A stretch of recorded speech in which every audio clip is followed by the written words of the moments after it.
এর নামে রেকর্ড ছিল, আমরা রেকর্ড ভাঙছি। হ্যাঁ, রেকর্ড ভাঙার পর অনেক দরবার হয়েছে, কোনো মীমাংসা হয়েছে না। তারপর আমরা উচ্ছেদ মামলা করছি, উচ্ছেদ মামলার ডিগ্রি পাইছি, মানে 2টা ডিগ্রি পাইছি টোটালে।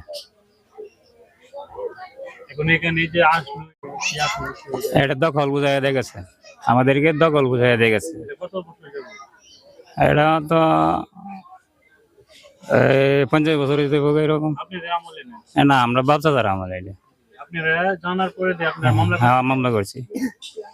মামলা করার পরে ডিগ্রি পাইছি। আপনারা কি আগে নোটিশ পাঠাইছিলেন? নোটিশ পাঠাইছি, সবকিছু পাঠাইছি।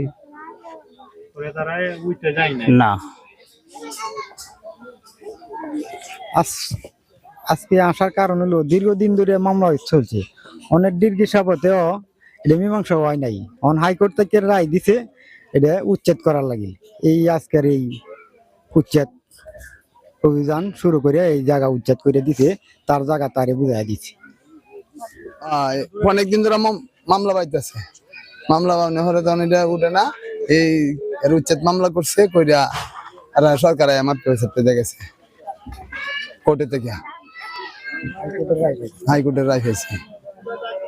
আসছে এটা অনেকদিন যাবৎ মামলা হইতেছে, মামলা এরা রায় ফায়া পরে উচ্ছেদ মামলা, আবার উচ্ছেদ মামলা রায় ফাইছে, রায় ফায়া পরে এটা এরা আজকে উচ্ছেদ করছে, গড় ভাঙচুর করছে, কইরা এটা এরা দখলে জায়গাছে। এটা আপনার আইনত যেটা হইছে এটা সবাই খুশি, আবার দরবারও হইছে, দরবারে এটা মীমাংসা হইতে পারছে না, যাইতে না, কারণ আইন তো আইন মানা তো এটা সবাই।